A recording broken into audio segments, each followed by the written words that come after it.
Hello everyone and welcome to this 2020 grantee meeting. Over the course of the next 2 days we're going to be hearing from lots of great researchers and academics who are really pushing the field forward.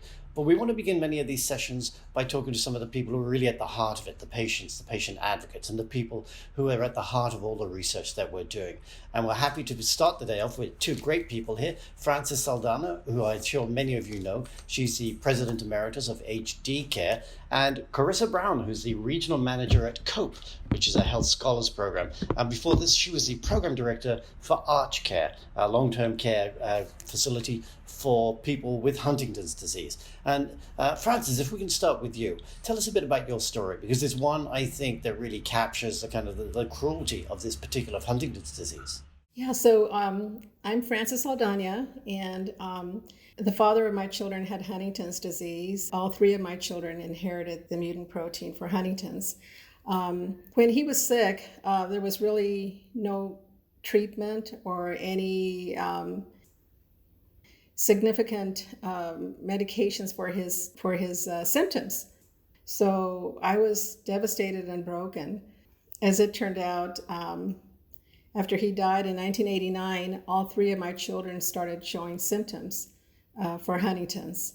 At that point, I could no longer afford to just be broken. I had to get up off the floor and start trying to learn everything I could about the disease, and also to learn about resources that might be out there for Huntington's. It was around the mid-90s when I met Dr. Leslie Thompson. At that point, I felt at a loss. There was really nothing for HD patients, as far as I could tell. And it wasn't until I learned about her work with Huntington's disease that I felt that I had some sense of direction. I felt like I had an anchor to hold on to for hope, for a treatment, that a treatment might save my children from this devastating and fatal disease. And over the course of the years, you found that wasn't available, right? That the treatment just wasn't there. It wasn't there, but through research, there was a lot of hope for a treatment, and I still hope that we will have one in my lifetime. Clarissa, you've worked a lot with people with Huntington's. How do you reassure them? How do you help them at a time where really there isn't not only a cure, but really any effective treatment? That's a great question. I think it's a very challenging situation in working with so many patients that are afflicted by it, and not just the people that are afflicted by it, but their caregivers. It's very important to come from a place of support and understanding. Since this is so, there's very little resources by the way of really understanding how to approach it, especially from a long-term care sense, or how to approach this with a quality of life. It really takes a village, and it takes a community of individuals, very much like the folks that are together right now, either watching this or the folks that are really working together on the front lines, so to speak, through these caregiver board, through the board and through caregiver supports. It really comes as a community, and you really have to understand how to approach a person, and also with a dignified way. In the past, working in long-term care and working with folks with Huntington's disease, there's a sense of hope, but there's also a sense of hopelessness.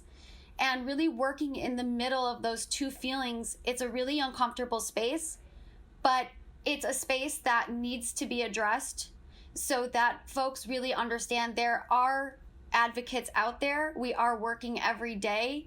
We are making it known that there needs to be a cure. And while there's not a cure, there are supports. And it's really finding those supports and finding those people, those gemstones, very much like Frances, that's really going to push forward and advocate on.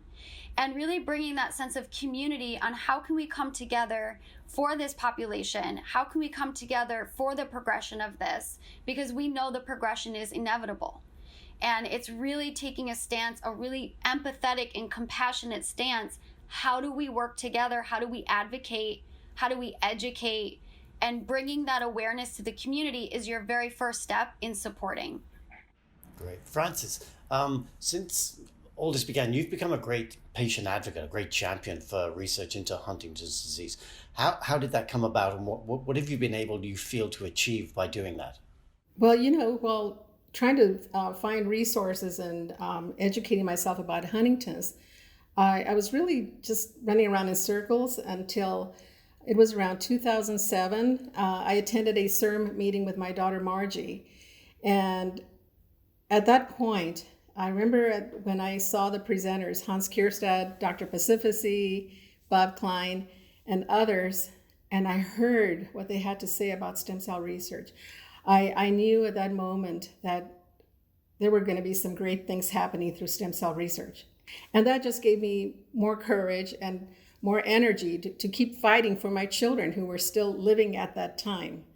So it was just incredible what has happened in the last, as far as I know, the last 20 years with stem cell, but I didn't learn about it until 2007.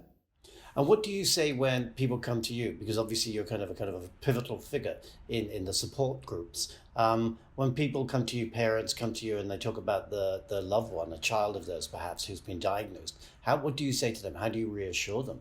I always tell them to have hope, also to educate themselves about the symptoms of Huntington's disease, because family members historically have been, they call it the disease of shame, because they don't understand the symptoms and they believe that their person is, their loved one is losing their mind, or they're acting in a way that is embarrassing because of the cognitive decline and so forth.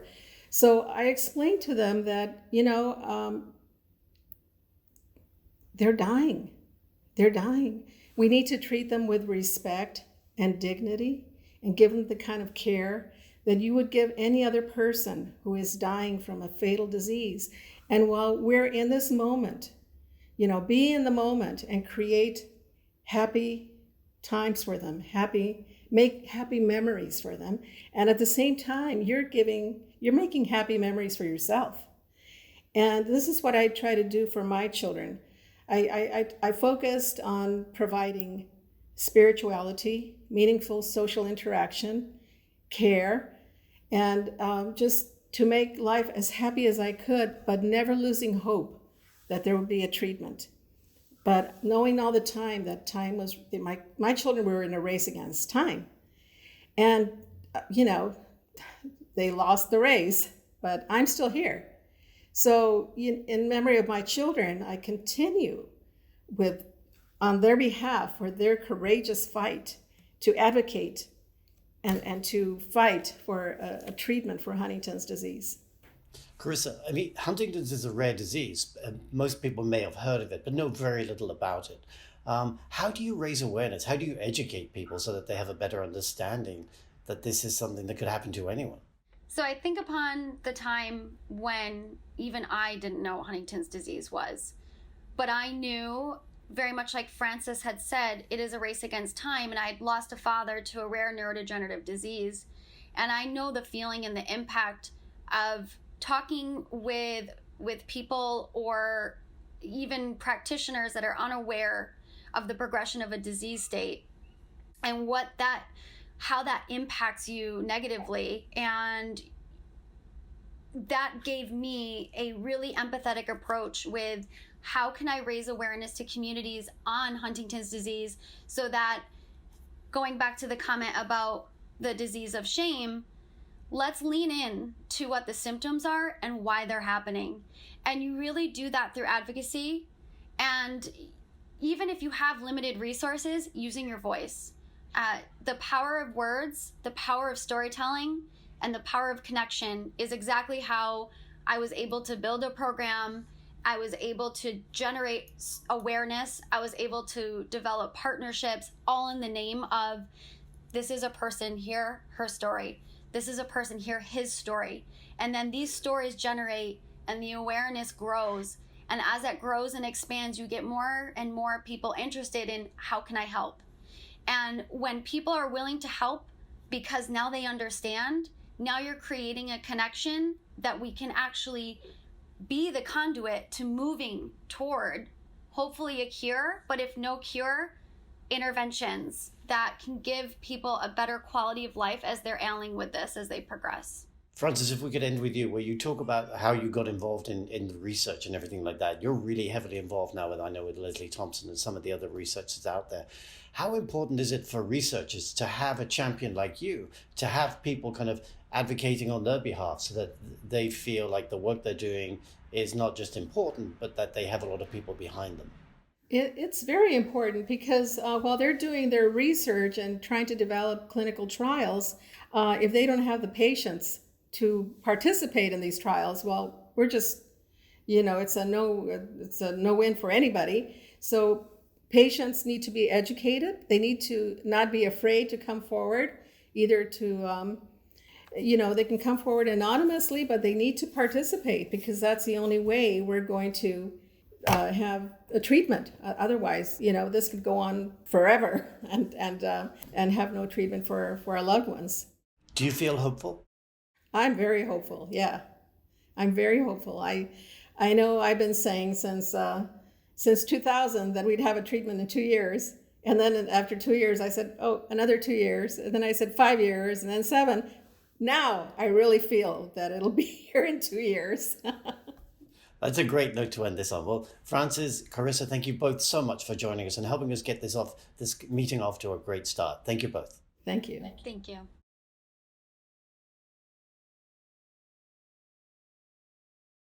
Hello there. I'm Ralph Kern, the President and Chief Medical Officer of Brainstorm Cell Therapeutics. It's a real privilege today to make a presentation at the 2020 CIRM grantee meeting. I look forward to the discussion after the presentation. We are advancing our cell technology platform, which is a unique product.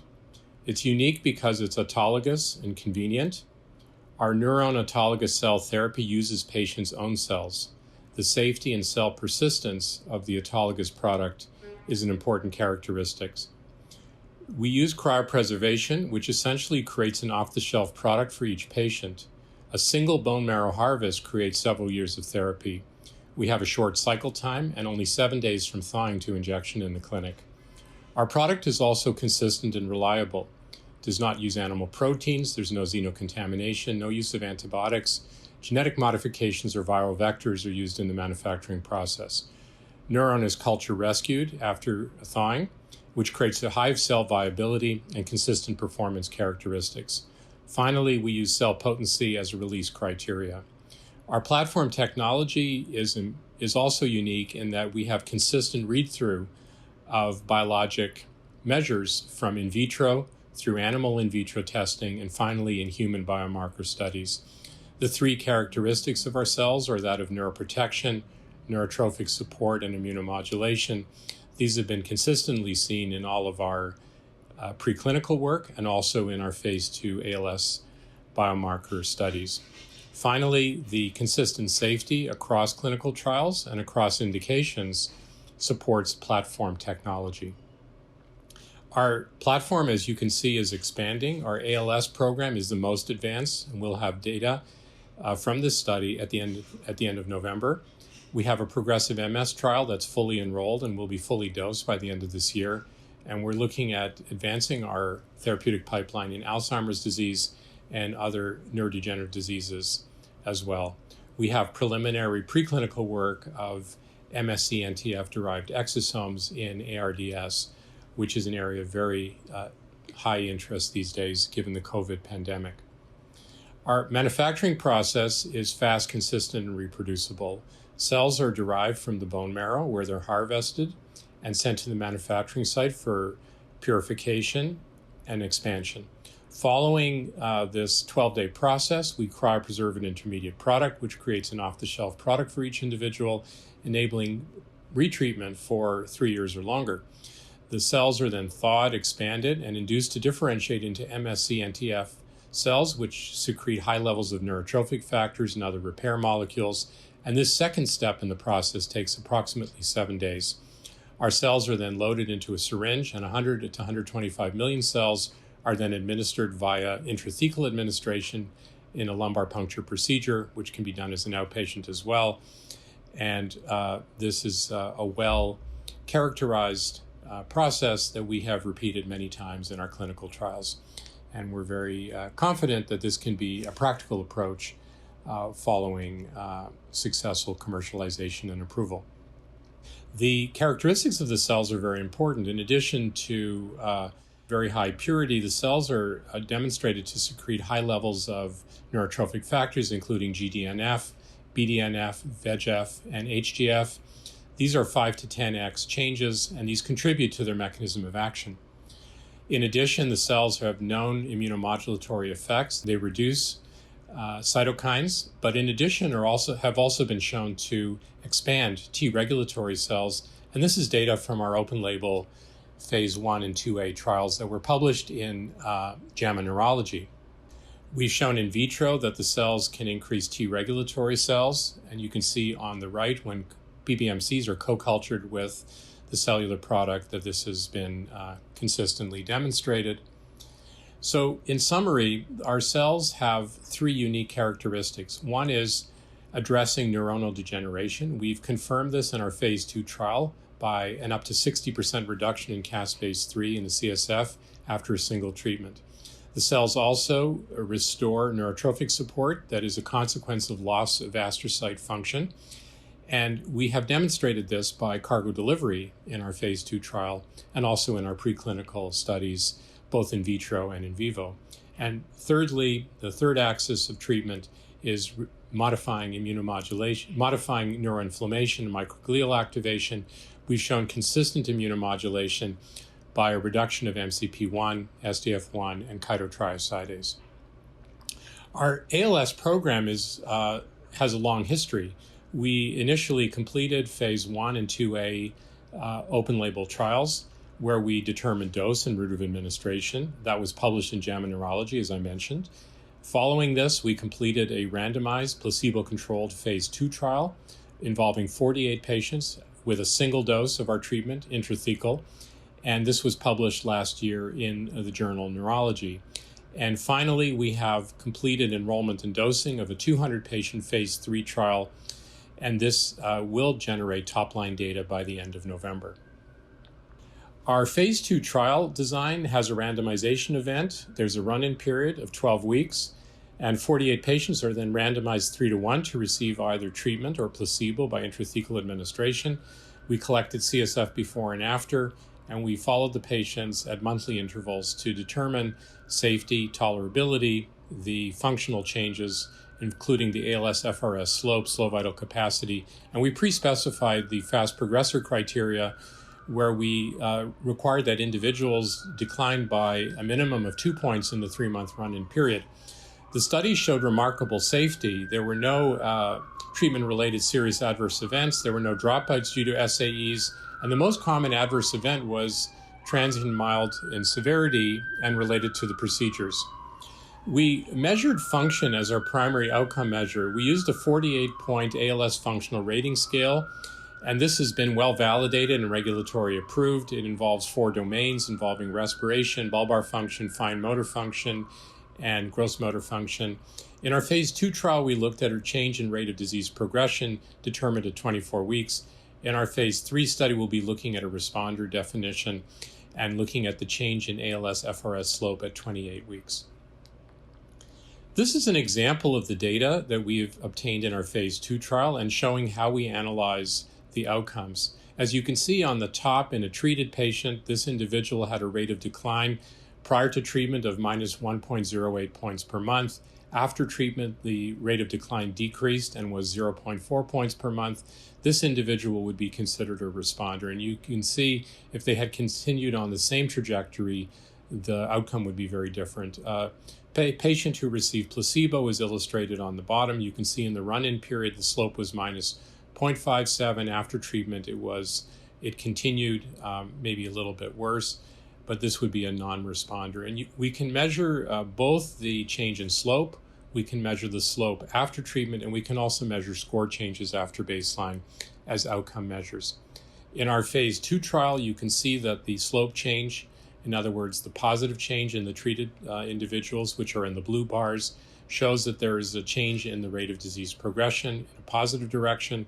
Placebo patients didn't show this. When we looked at the total group, we saw an immediate effect.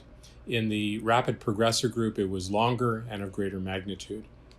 When we looked at a responder definition of a 1.5 point per month improvement in this rate of disease progression, we saw that there was an improvement in the overall population, but this was accentuated in the rapid progressor group, again defined by those who had 2 points per more decline in the 3-month run-in period. And based on this data, we proceeded to a biomarker analysis to provide additional support for our clinical observations. What we were able to show in our phase 2 trial was that we were able to deliver cargo. And this included VEGF, HGF, LIF, and other biomarkers. You can see that the placebo group on the bottom did not show any cargo delivery. We then asked a second question: in addition to cargo delivery, can we affect pharmacodynamic biomarkers, in this case, inflammatory biomarkers? We're able to show that after a single treatment, 2 weeks later, we're able to reduce MCP1 levels in the CSF by 40% with no effect of placebo. We also showed a reduction of SDF1 alpha by 22%, a reduction of caspase-3 by up to 60%. And we then asked a third question, which is, in addition to cargo delivery and reduction in a pharmacodynamic biomarker, could we correlate these characteristics together? And the answer is yes. On the top, you can see that there's a correlation between the MCP1 levels on the x-axis post-treatment and the VEGF cargo delivery on the y-axis, showing that there's a correlation between cargo delivery and pharmacodynamic biomarkers. On the bottom, we asked the next question, which is there a correlation between the pharmacodynamic biomarker of MCP1 on the x-axis and the improvement scores on the y-axis, which correlate to those graphs that I had shown you earlier?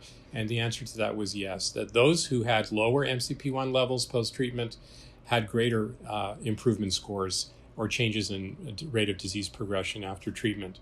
So this was very encouraging. It led us to design a well-powered phase 3 trial, which has a randomization event following an initial run-in period.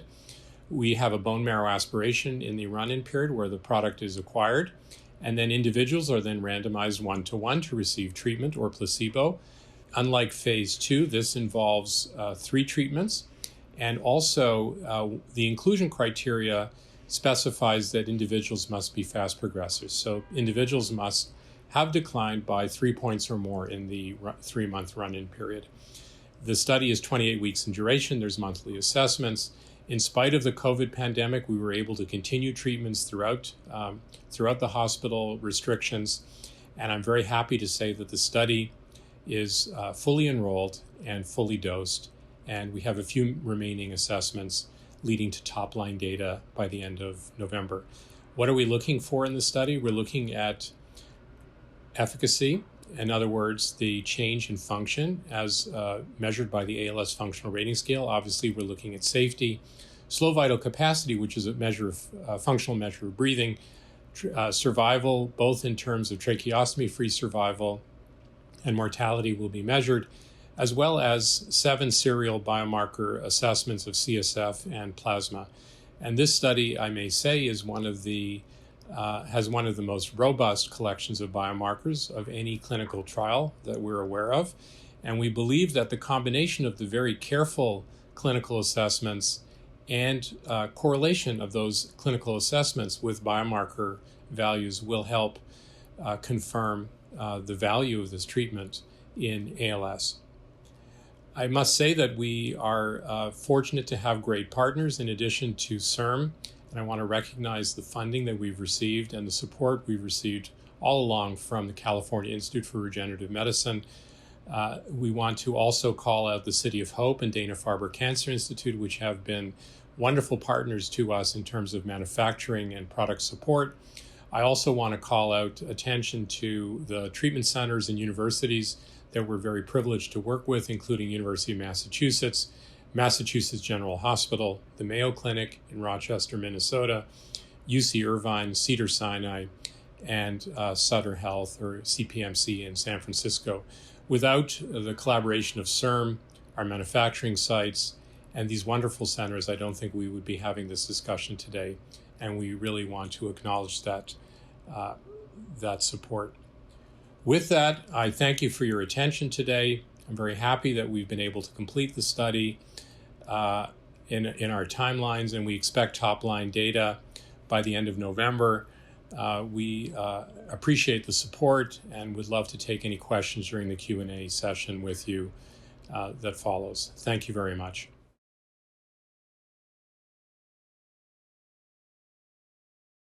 I'm going to speak today about a strategy for replacing neurons to treat Parkinson's disease.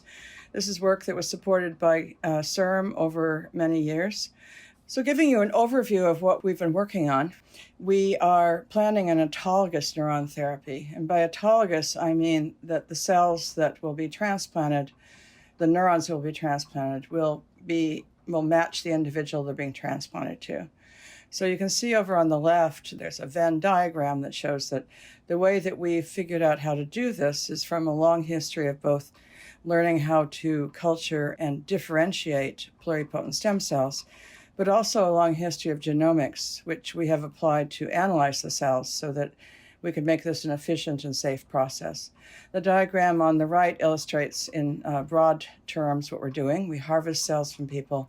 We reprogram those cells to induce pluripotent stem cells. Then we generate dopamine neurons from those stem cells, and then we transplant them back to the patient. We haven't done that yet, of course, but that's what we plan to do when we start our clinical trial. So the reason that Parkinson's disease is a good candidate for cell replacement therapy is that there is no disease-modifying treatment. There's no treatment available that can reverse the progress of the disease. The disease is progressive neurodegeneration, and the motor symptoms, which you're probably all familiar with, the freezing and the tremor, are caused by the loss of a single cell type in a specific part of the brain. This means that it is much more amenable to transplantation replacement therapy than a lot of other neurological diseases that have more diffuse pathology, that there's lots more of the brain involved. It's caused by the loss of neurons in a part of the brain called the substantia nigra. And by the time people are diagnosed, they've already lost more than 50% of their dopamine neurons. Parkinson's disease is very common. It's the second most common neurological disorder with 10 million patients worldwide. The therapy that's been around since the 1960s, and some versions of it, is still being used today. It allows people to have their dopamine neurons work better, but it doesn't stop the progressive loss of the neurons. So it's only temporary. The loss of the dopamine neurons results in a loss of a circuit in the brain that controls fine movements. So you can see on the left, the dopamine neurons, once those are gone, that circuit between the substantia nigra and the part of the brain called the striatum is weakened. And what we want to do is to restore that circuit. There's a lot of history here. Unlike a lot of other stem cell therapies that are being developed right now, we actually can draw on a rich source of earlier studies. And these were studies that were done in the 1990s and early 2000s, in which more than 300 people who had Parkinson's disease were transplanted with fetal brain tissue. That is a little bit of the brain, as you can see in that illustration. A tiny fetus of 6 to 10 weeks old. A tiny little bit of that brain was dissected out and then transplanted into the target of the substantia nigra. And that's important because that's a pretty large thing to transplant the cells to. The substantia nigra is very small.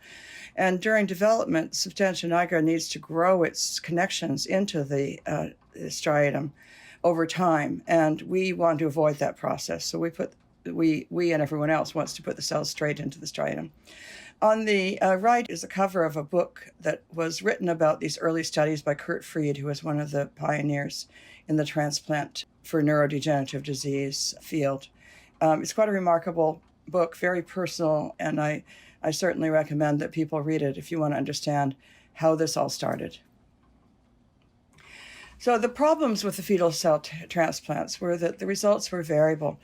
The good news was that there was no harm done to the brain by the transplants. In fact, hundreds and hundreds of people transplanted with cells to the same part of their brain, fetal tissue to the same part of their brain. And in some cases, it was a remarkable improvement. The symptoms were completely reversed, and people were sustained for the rest of their lives without any motor problems for more than 20 years in some cases. So it's clear that when it works really well. The problem is that it didn't work every time, and in fact, it worked in the minority of times. In many cases, there was no effect on the Parkinson's disease symptoms at all. And in other cases, the transplanted tissue caused a temporary but troubling dyskinesia, which is uncontrolled tremor. So the problem with fetal tissue transplants really was the lack of quality control. There's not very much fetal tissue available, and you need at least 3 fetuses for each transplant, each side of the brain. When you dissect the tissue, it's not exactly easy. These are very, very small fetuses. It's very variable. And you can't analyze the tissue before you transplant it because there's no way to expand it. So we and others have turned to the idea of using pluripotent stem cells to try to do the same sort of experiment, but more reliably and more effectively. And as you all know, the first human pluripotent stem cells were published in 1998 by Thompson and his group. They were derived from blastocyst stage embryos, and they gave rise to these cells, which would essentially, they were pluripotent. They could give rise to all cell types in the body. In 2007, there was a paper published that showed that skin biopsies from people and other cell types that you could harvest from people, you could grow those cells in a culture dish, and then by adding reprogramming factors, transcription factors that change the whole epigenetic state of the cells, could result in the production of cells that were exactly like embryonic stem cells, but they came from individuals instead of from a single blastocyst. And Shinya Yamanaka won the Nobel Prize, I think rightly, for that work in 2012.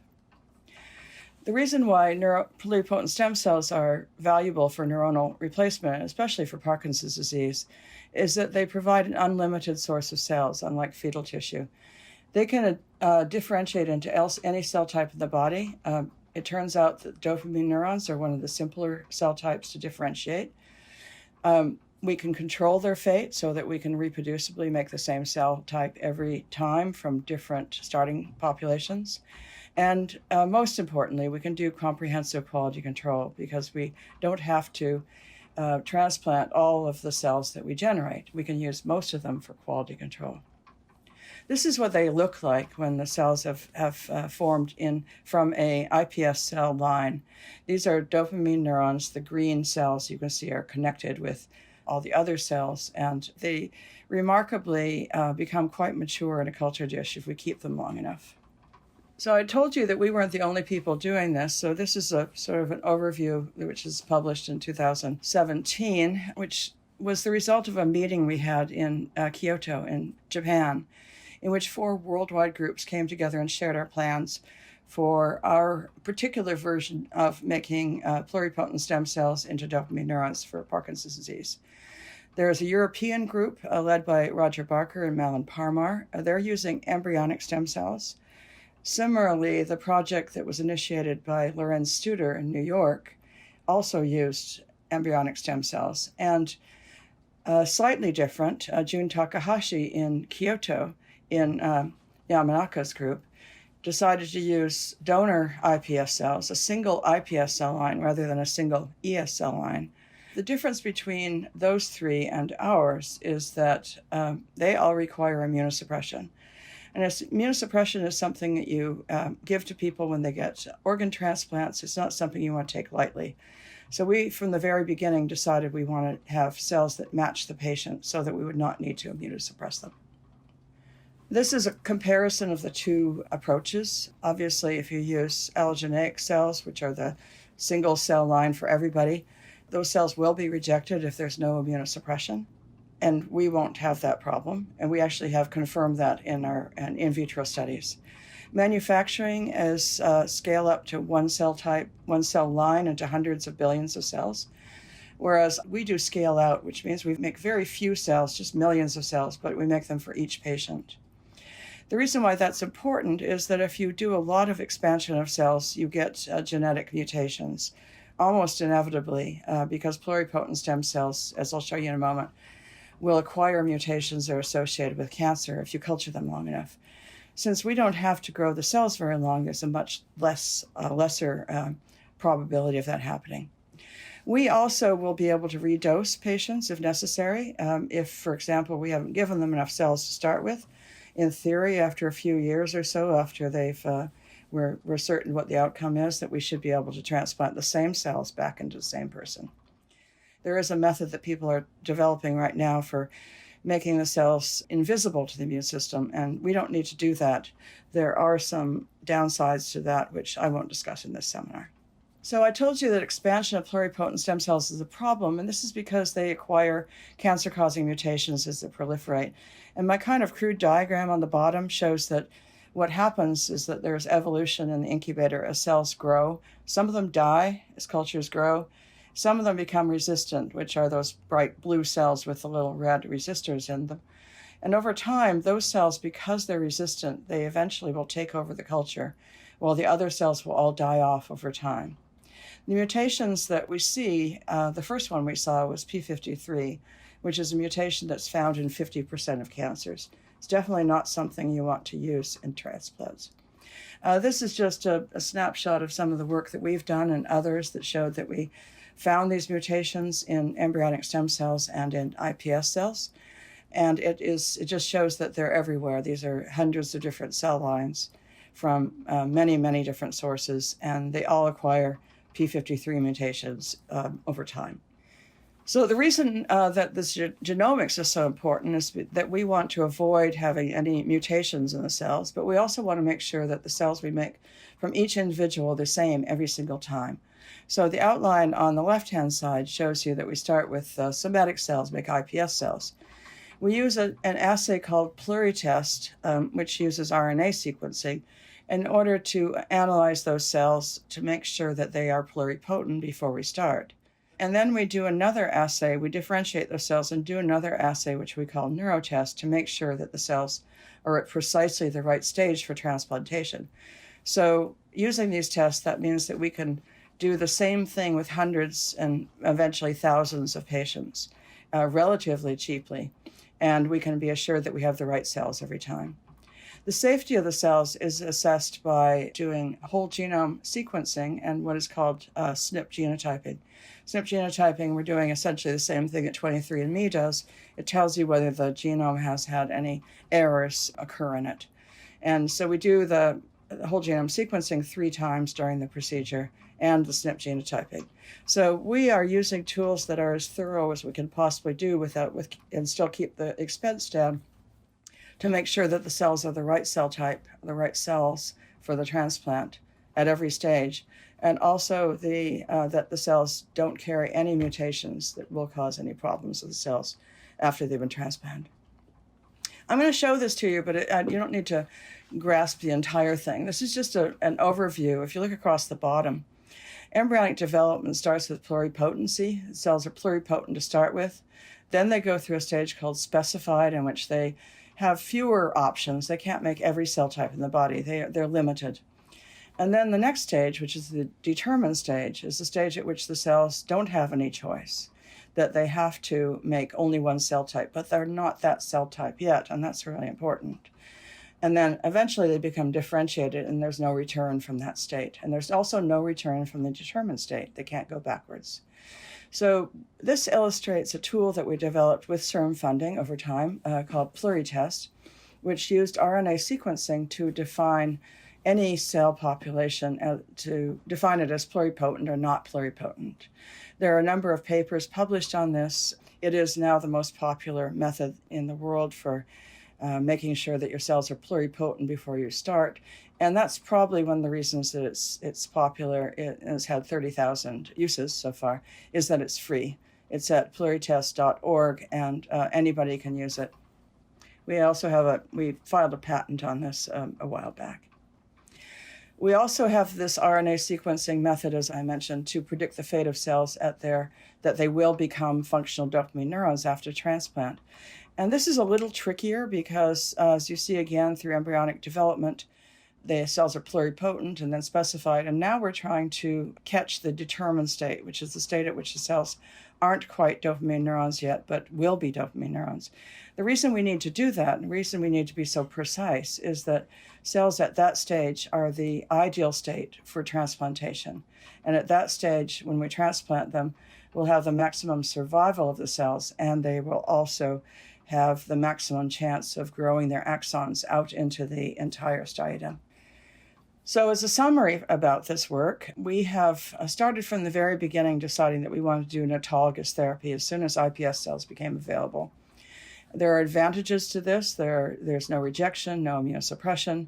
We think there will be better engraftment because of the cues that are seen by cells when they grow during embryonic development, that self likes to recognize self. We can redose the cells if necessary, and our smaller scale manufacturing will reduce the cost and avoid genomic instability. So it is important to tell people that this greatly reduces the cost of therapy because our quality control allows us to reject cells at an early stage before we've invested any reagents and manpower into the progression of those cells. So we make decisions early based on the genomics, and that allows us to be sure that every single time, without spending a lot of money, that we can produce the right cells for a particular patient. Right now, we are doing our pre-IND studies for the FDA, and if these go well, we plan to start a clinical trial in about a year. I want to acknowledge the support of probably actually hundreds of people, but these are the people who are most prominent. Anders was my co-founder of Aspen and the leader of this project for a long period of time. Candace, Ha, and Roy have been with me for more than 10 years. Cullen, Aditi, and Jason are all trained as CERM interns in my lab, and they went away, and then I hired them again afterwards. So that speaks to the value of CERM's training programs for creating the workforce that we need for companies like Aspen. Our support is from CERM, of course, from a foundation called Summit for Stem Cell Foundation. We've had NIH support from the Silverstein Foundation, and Aspen Neuroscience has investment from a number of investment companies, including Domain, OrbiMed, and interestingly, Sam Altman, who is an artificial intelligence expert. I wanted to close by this is my only opportunity I'll ever get to do this, is to list all the grants that I've had from CERM over the period of 2000 and it was actually around 2007, I think 2008 through 2020. And this starts with the most recent one, which is the focused grant on autologous therapy for Parkinson's disease.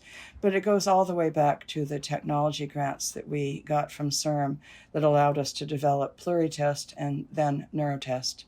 The grants that are listed at the bottom, there are 5 of them, are grants in which I contributed, but I wasn't the principal investigator. But they all allowed me to apply our knowledge of pluripotent stem cells to a variety of other diseases.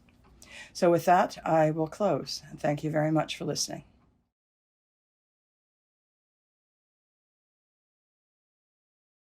Hi, everyone. It's really great to be part of this symposium. I'm going to be presenting work on our CERM-funded CLIN1 project, where we're using a stem cell-based therapy for Huntington's disease.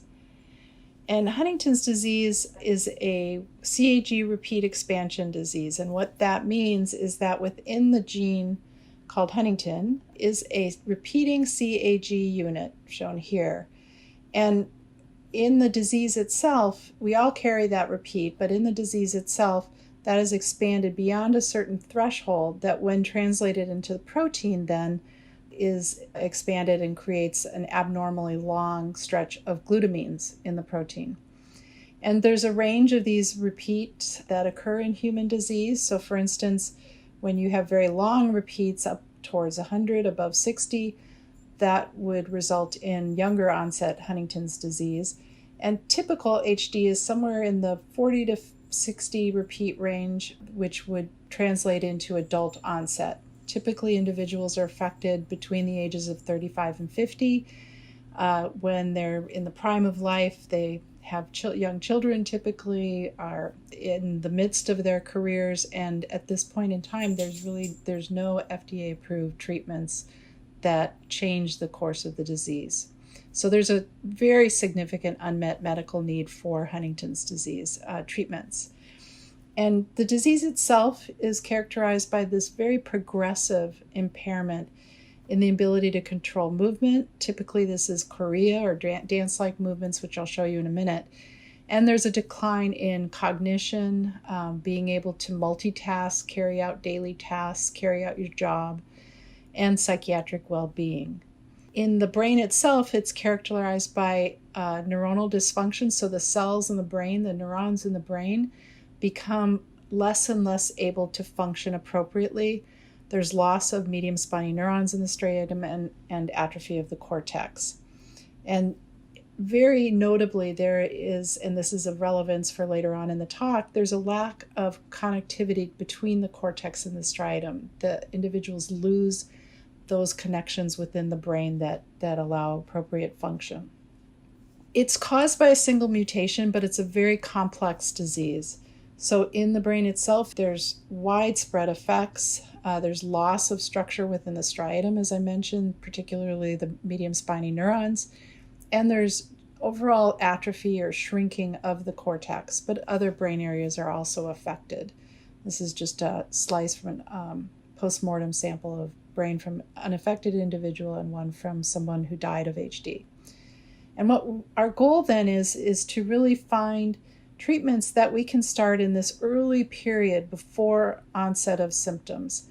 And the symptoms come on gradually, as I mentioned, but progressively with the movement disorder, cognitive impairment, and psychiatric dysfunction. And really, there's a very early loss of functional abilities that typically precedes the overt symptoms that you see with Huntington's disease. So we'd really like to get in and treat as early as possible. And multiple cellular processes are affected in Huntington's. This is just a video taken in Venezuela where there's a very large population of Huntington's patients. And you can see this very characteristic movement disorder, general wasting that occurs in disease. And this is progressive, ending in death typically between 15 and 20 years after diagnosed onset. And this is very end-stage disease shown here where, again, there's this profound wasting that goes on in the disease. So first of all, I'd like to acknowledge the investigators that are all part of this project. It really does take a village to do this kind of work. It's difficult work, as everyone knows in this meeting. And we have a large team at UCI. It's led by Jack Riedling in my group here at UCI. Yuna Maisan is a project manager that assists with everything in the project as well. And a number of individuals in the lab who work on the mouse studies and molecular studies. Neil Hermanowitz was our clinician here, now Anna Morenkova, Ed Manuki, neuropathologist, Jefferson Chen is surgeon who will be doing the clinical trials. And this is part of a larger collaboration with UCLA, Michael Levine and Marie-Françoise Chesselet, Charles Meschel at OHSU, and then the team at UC Davis, Gerhard Bauer and Brian Fury, who have generated the GMP cells. Vicki Wheelock has been helping us quite a bit, and our program officer, Lisa Kadick. A number of clinical and basic science advisors to help us through this. The GLP studies done at Charles River, and we have a number of collaborations in the community through HDSA, HD Care, and of course this project is funded by CIRM. So what we're using are these ESI-017 derived neural stem cells, and these are was from Biotime, now from Ajax. And we're taking these multipotent neural stem cells that can differentiate into either glia or neuronal precursors and glia or neurons, and have established a robust differentiation protocol with Gerhard and Brian at UC Davis that involves a rosette formation and manual dissection step followed by expansion of the NSCs.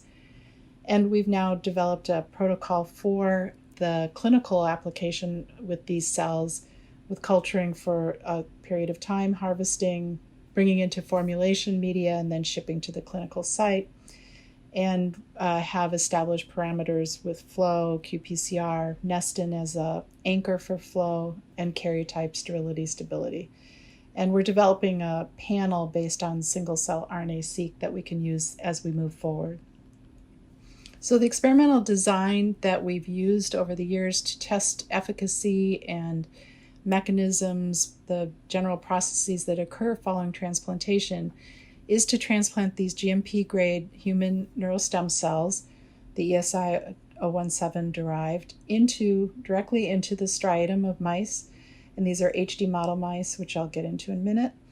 We implant 100,000 per hemisphere, test behavior, and then collect tissue in the short-lived mice. This is after about 4 to 5 weeks. And then we analyze the tissue for cell survival, differentiation, and molecular markers of HD. Typically, what we see when we implant these is this sort of clump of cells. They don't tend to disperse widely, and this seems to be a characteristic of using the ES-derived CELT NSCs in mouse tissue. The initial trials were done in the R62 model, and this is a mouse model, one of the first mouse models for Huntington's disease, that expresses just a fragment of the Huntington gene and Huntington protein, but it is a piece that's very highly toxic and contains this expanded repeat. So we treat mice at between 5 and 6 weeks with the surgical implantation and let that go until they're 10 weeks old, at which time they're sacrificed.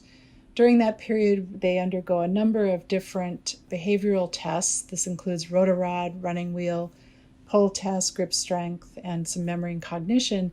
And we find significant behavioral improvement in many of these outcome measures, as well as improved electrophysiological impairments. And this was published in Stem Cell Reports. We also see that these cells survive in vivo and they differentiate. And during this short time period where we only have them in the mice for about 4 to 5 weeks, we tend to see them differentiate into double cortin positive cells, so immature neuronal populations. We see some co-localization with beta-3 tubulin and MAP2. You can see with co-localization the light blue with the human cytosolic marker. But we don't see mature neurons, so we do not see overlap with NurOwn, for instance. So again, during that time frame, they tend to differentiate into immature neurons. And primarily into neuronal populations, we really don't see much in the way of glia, for instance. We also see that there's an effect on mutant Huntington accumulation in the mouse. So this is a Western blot just showing accumulation of protein in the HD brain.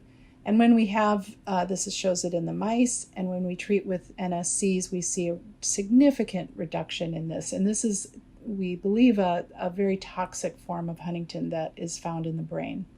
We also see reduction in inclusions. We also find that there's a benefit potentially through the expression of BDNF, which is a trophic factor in the brain. And what we find is expression from the NSCs of BDNF when they differentiate in vivo. And this is with vehicle and with the NSCs. And believe that this is potentially compensating for the impaired corticostriatal connections that I mentioned previously in the brains of these mice. We then went on and tested this in a long-term mouse model that lives for up to 2 years and had these implanted for 8 months. Again, all the behavioral assays. So this is a full-length mouse model that has a longer-term pathogenesis. And we find very significant behavioral improvement, for instance, in this running wheel test, where you can see the vehicle down here where they're not able to perform, and the NSC treated are up here with the wild types. They also express neuronal markers after 8 months in vivo, so this just shows that there's co-localization with NurOwn in these cells, so they've differentiated 2 mature neurons. And some of these even differentiate into medium spiny neurons, the cells that are most profoundly affected in the disease. And this is just co-staining with DARP32 and CTIP2, which are markers for MSNs, and with mature neuronal markers. What's really exciting as well is that they seem to potentially form synaptic connections with the host. So this would be, for instance, a synapse with a connection to a mouse cell and also human-to-human connections. And they appear to, even this one appears to be coming from the cortex, so it's making connections with the endogenous host.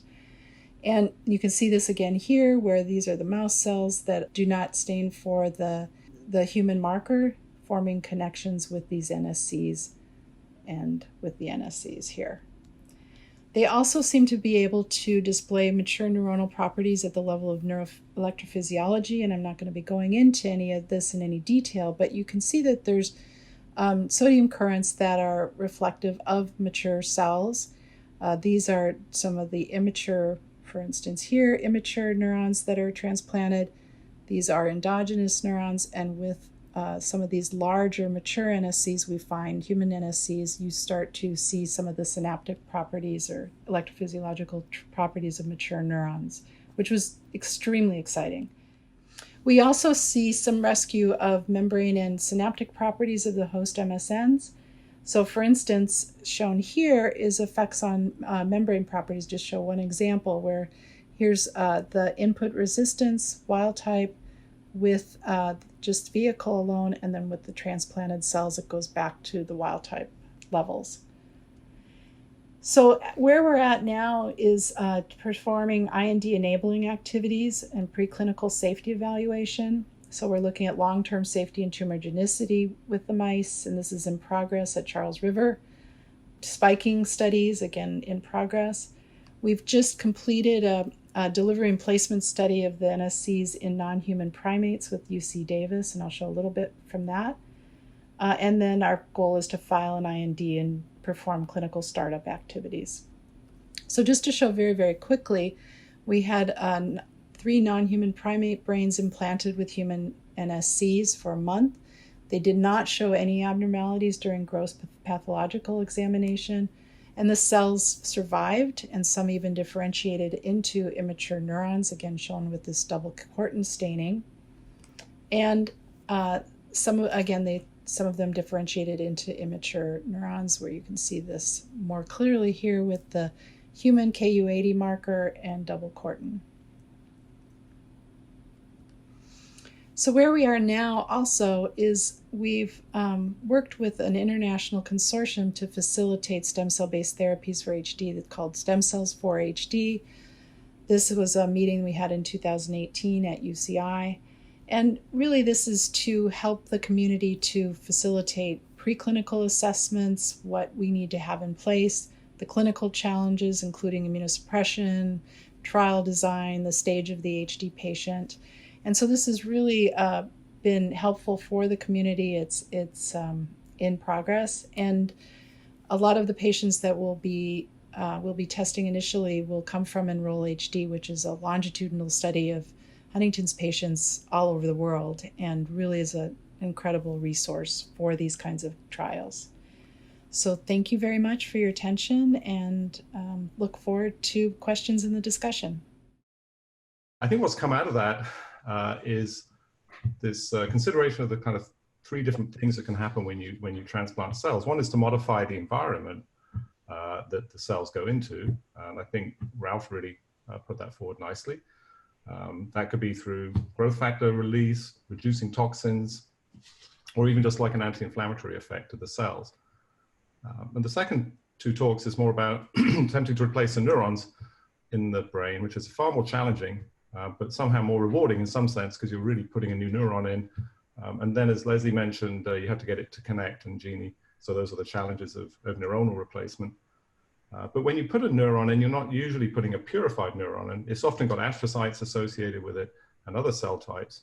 So even though it's a neuron graft, it could be having some of those modifying environment effects as well that we don't really understand. In other words, some of the cells that Leslie put in might release growth factors that have an effect. So it's not really as simple, or even Jeanne's iPS cells may have some other cell types. So it's never really as simple, unfortunately, as the neuron's doing it or the cells releasing a product is doing it. I think that's one of the challenges that we can discuss regarding mechanisms when you put these cells in the brain. It's a very complex system.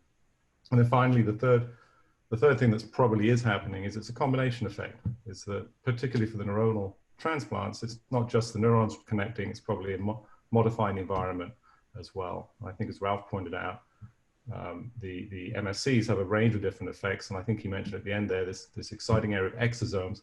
Maybe the cells aren't required.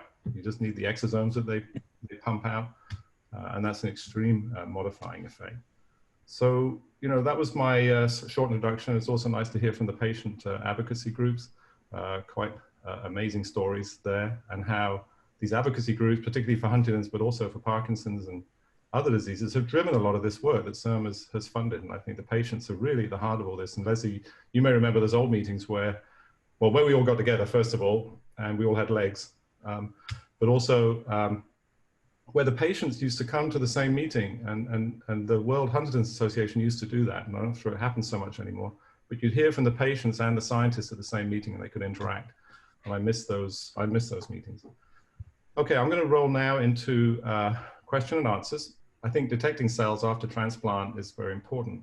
So Jeanne, do you think when you get to your trial stage, have you thought about how you're going to detect the cells when or if the patient comes to postmortem, you get that opportunity? Oh yeah, definitely. Postmortem, that'll be easy. While they're alive, that's going to be more challenging because we don't want to alter the cells. We don't want to label them in some way, at least not now. For our first FDA-approved trial, we are going to keep the cells unchanged. We're not going to do any genetic changes in them.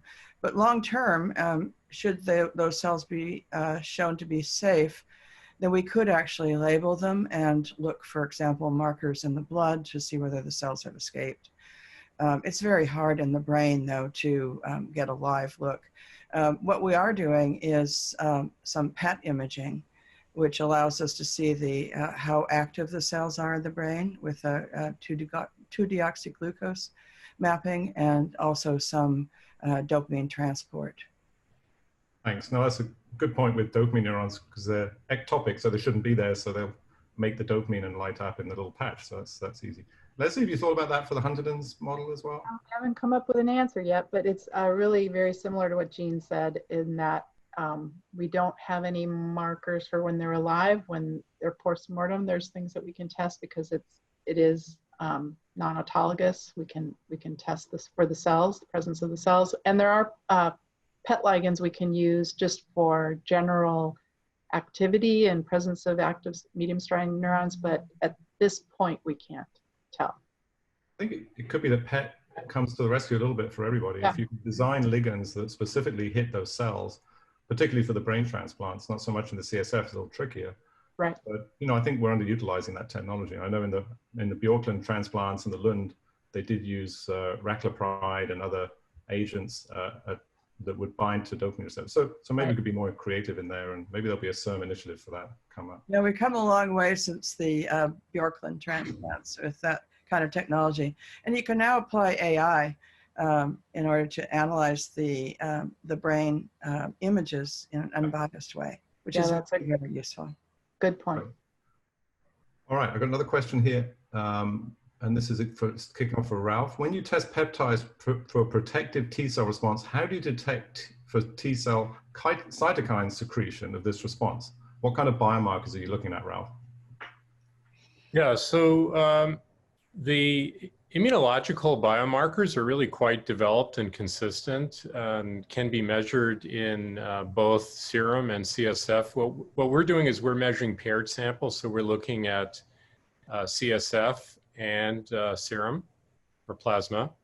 And the ones that we look at are traditionally the ones that are cytokines that are known to cause damage. So, the various interferons, and also there's a biomarker that's of great interest called MCP1, which is a chemokine.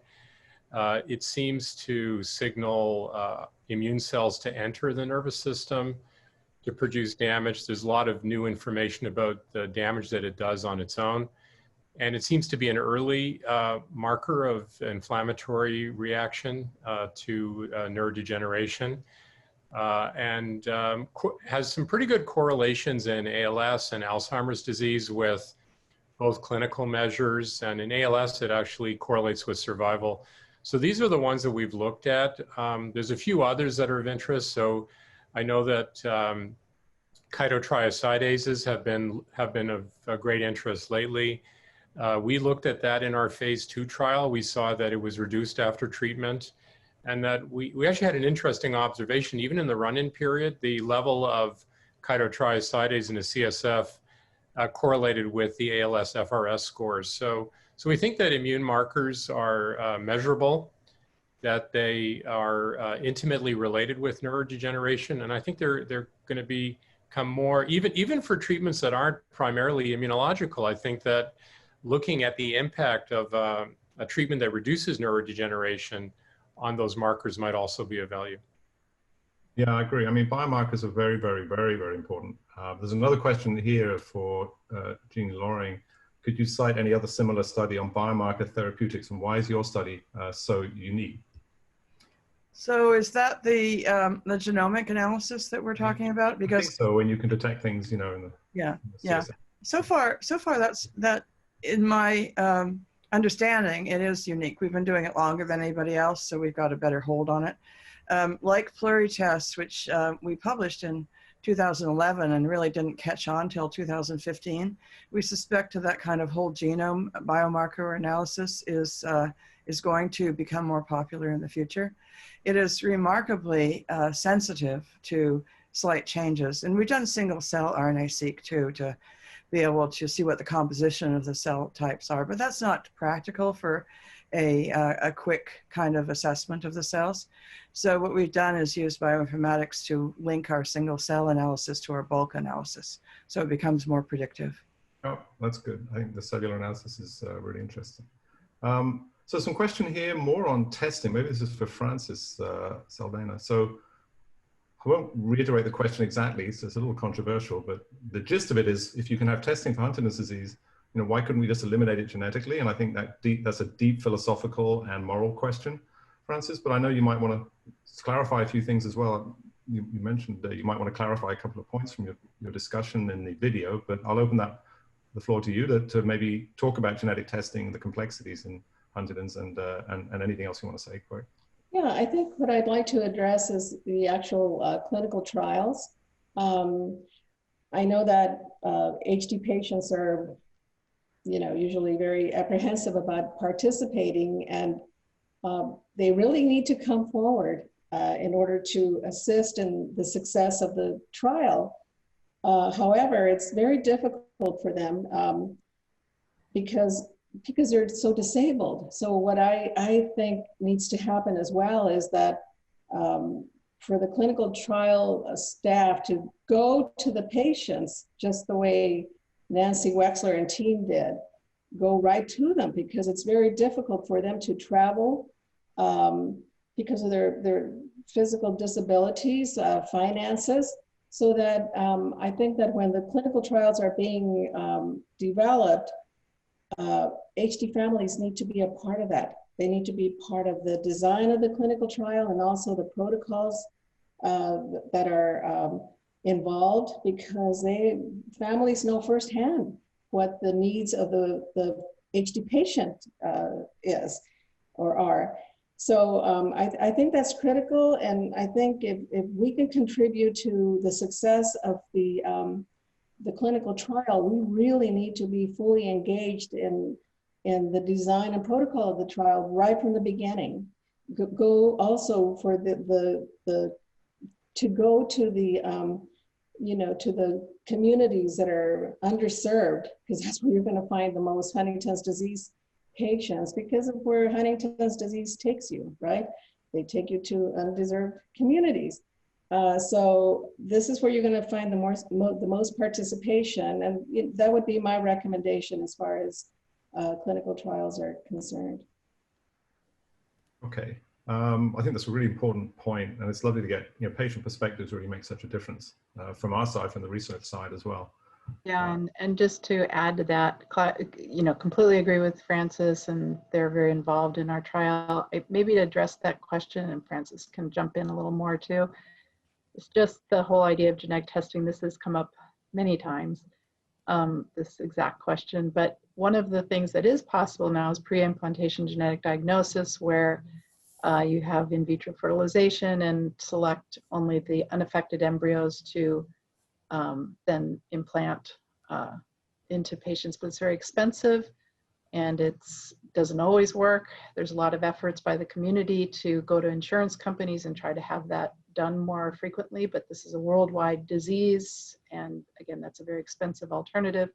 Many times, as Francis said, you don't know you have HD in the family necessarily, and then you've had your children by the time you even realize that it's in your family. So that does happen fairly frequently.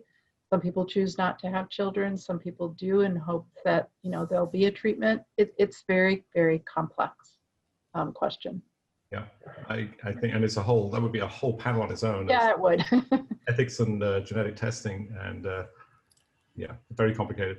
You mentioned price, Leslie, and cost of these therapies. And there's another question here, I think to Jeanne, but also to Ralph, you know, how much does it cost for autologous therapy, Jeanne? This is one of the things we talk about a lot, is the expense of, you know, doing that for each individual patient, that wonderful process.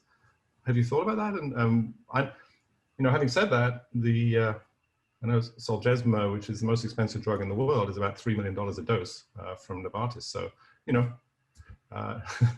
if you get proof of concept, but I'll let, what do you think about that, Jeanne?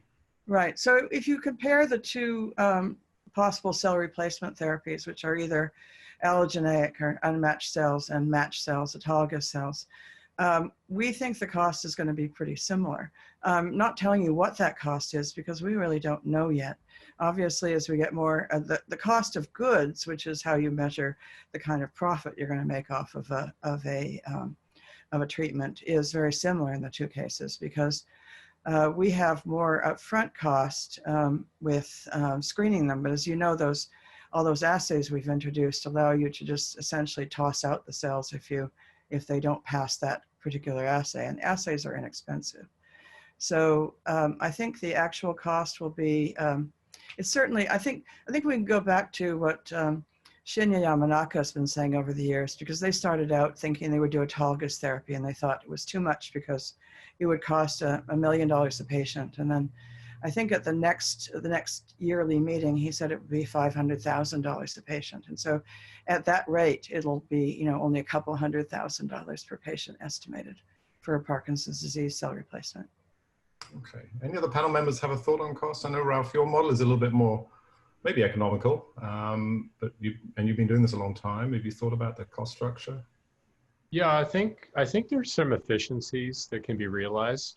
And I think one efficiency is using a two-step manufacturing process where the cryopreserved intermediate product can produce years of treatment. So then the initial sunk cost of acquiring and manufacturing the intermediate product can be distributed over many doses. That's one efficiency.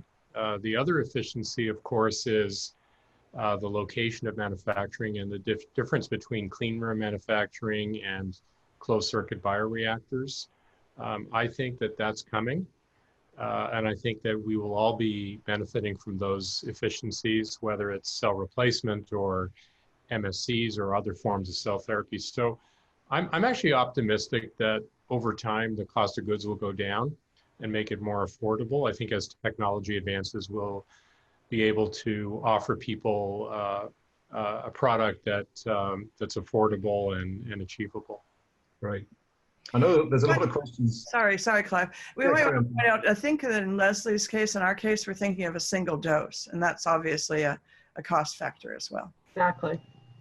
Yeah, I think we had this discussion a lot, a one and done, as we say, and you know, our trial's a bit like that. We're doing cells into the spinal cord for ALS.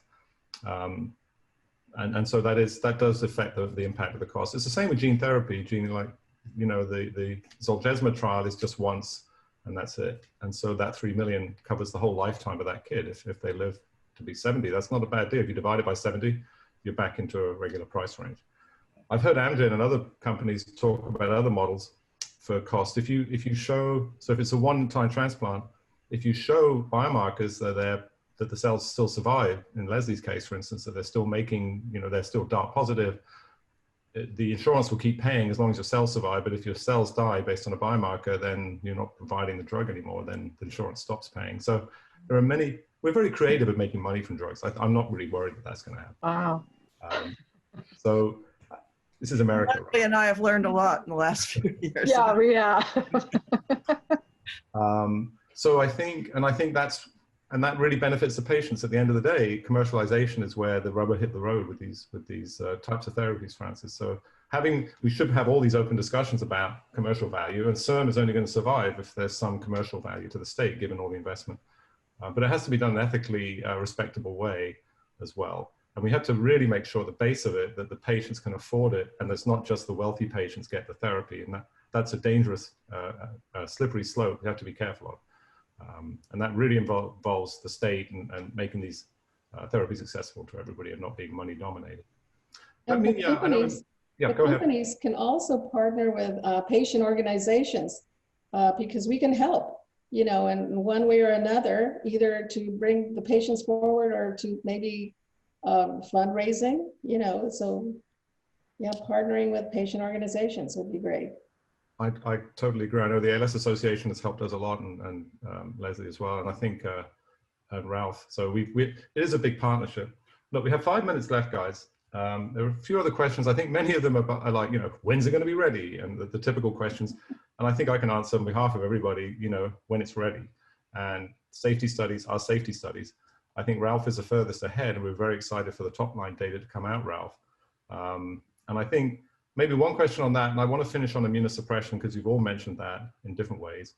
But one question on that is, for if the data comes out that you have had an effect with the placebo versus control, one question was, will you have a crossover? So you stored this MSCs from all the patients, with the patients who didn't get it then be able to get it? And given ALS is so rapid and you picked a rapid progressor, I think the answer might be they're so far, unfortunately, declined at that point, it would be too late because of the progression rate. You can do the math, unfortunately. So the crossover may not work for a serious, you know, ALS is a very fast progressing disease. And the second part of that question is whether or not, when you get your label, would it just be for fast progressors, or do you think the label would work for fast and slow progressors? So there's two sort of embedded questions, Ralph. Yeah, so, well, thanks, Clive. I'll take the second question first, and then I'll answer the first question second. Obviously there are a number of other products in development that are looking at, at the question of, is there a way of measuring outcomes that's more efficient? And the way we look at rapid progressors is that in every group of disease, there are individuals who don't progress for one reason or another, biological, environmental. It's impossible to determine exactly what are the drivers of progression or non-progression. Because we have a run-in period and we're able to assess the trajectory for each individual, we almost have a form of individual risk stratification per se. And this allows us to do clinical trial enrichment and select individuals where we're more likely to power the study for an outcome. Having said that, people have looked at the brains of ALS patients, and they can't tell pathologically a difference between individuals who have faster and slower progression. There isn't a clear pathological biomarker. So we don't believe that being smart about our clinical trial methodology precludes the possibility of those who don't have a certain rate of disease progression to respond. The other thing is that diseases are movies, not snapshots. So for example, at any one point in time, a snapshot might show someone to be progressing less rapidly. At another point in time in their disease, they may progress more rapidly. So I think that there's a logical fallacy of assuming that once labeled that a person will always be fast or slow progressor. It's really a measurement thing. So that's kind of the way we look at that. And we're hopeful that, if we can show and demonstrate a meaningful clinical benefit, that people will realize that the capacity to benefit is there. And we don't want to presume too much. And I'm sure that my co-panelists don't want to, even if they do decide to study a certain phenotype of disease characteristics, that it doesn't mean that their answers don't apply to other people with the disease. I'm going to have to stop because we're getting to the end, Ralph. Will there be a crossover, yes or no? So we're looking at that right now. I can't announce anything on this, but we're very actively looking at those possibilities. All right. And then I'll just say, on the one and done versus Ralph's approach, the one thing that doctors like to do is do no harm. And the good news about giving something like Ralph's is that if it has a bad effect and it's short-lived, the cells die after 2 or 3 weeks. That's actually a good thing for the FDA, because then you can stop if there's a side effect. the problem we have, and I'm putting myself in the same group as Leslie and Jeanne, is once we put those cells in, they're there for good. I mean, we can't remove the cells. You could put a death gene in, but none of us have done that because it's very complicated. So, you know, there are good news and bad, like everything, there's trade-offs. The last few minutes, let's just talk about immune suppression, guys, because I think, you know, Jeanne, you brought up an interesting point that iPS cells won't reject. I think it's a little more complicated than that because there are some papers showing iPS cells do reject because when you grow them in culture, Jeanne, they change. So maybe not as black and white. Yeah, sorry we haven't published that yet, Clive. We've shown that in our case, the cells are not rejected in vitro. Get on and publish it. We want to see it, Jeanne. I know. It's COVID's fault. That's why I haven't finished all those papers. All right. But we did do an extensive study to make sure there wasn't any sign of rejection as far as you can tell in vitro. Okay. Obviously, we won't know until we put the cells into people whether there'll be any signs of rejection in vivo. That's perfect. That's good response. And then the opposite side is that, you know, it may be that the brain protects cells a little bit more than the rest of the body. So just putting Leslie cells in, and I know the fetal transplants is very controversial, whether you even need suppression because of the brain protection and this innate ability of the brain to protect against immune system invasion. So it's kind of complicated on both sides. It's not really a black and white, but I think we'll find out from a lot of the. Leslie, what's your thoughts? And we're actively looking into that quite a bit. That's one of the goals for Stem Cells for HD, and actually talking quite a bit to G-Force folks, including Lorenz and Roger about this exact issue and what we might start with and what the experiences from fetal cell transplants have been. And there's some developing plans for, you know, short-term immunosuppression, longer-term immunosuppression, and we'll have to see how it goes with patients. We just don't know. So far, our data from the mice suggests that there would be at least some rejection of the cells without it. So, and I'll just finish it. I think we're at exactly the end point. I will just finish it. In our trial, we've had 9 patients come to postmortem that had stem cells secreting Jeanne F into the spinal cord. They all had signs of transplant survival. We haven't published that yet, Jeanne, and we got caught in COVID because we couldn't close the trial out, and I can't publish it until top-line data is out. And it was interesting in that there were some patients who did come off suppression fairly early on for various reasons, or lowered suppression, and they still had a nice transplant. So, and that was for an engineered cell type. So I think the jury's still out, but I think the thing with CERN that's so fascinating and wonderful is that all these trials are going to build a very strong repository of data that we'll all share to get at this essential question of immune rejection. And without CERN, we would never have been where we are today. And trials are actually going on, and we're understanding how the cells survive. And I'll put a big shout out for postmortem studies, because I think that the way to learn, we were lucky because Jeanne F labeled the cells, but the only issue is if you don't know it's human and human, you can't find the cells. We need to be clever, as we mentioned earlier. Detecting the cells in the brain and the survival, I think, is one of the key for all of the CERN trials, is showing evidence that you have cells in the brain. Francis, Ralph, Leslie, Jeanne, thank you so much for all the time it took to put this all together.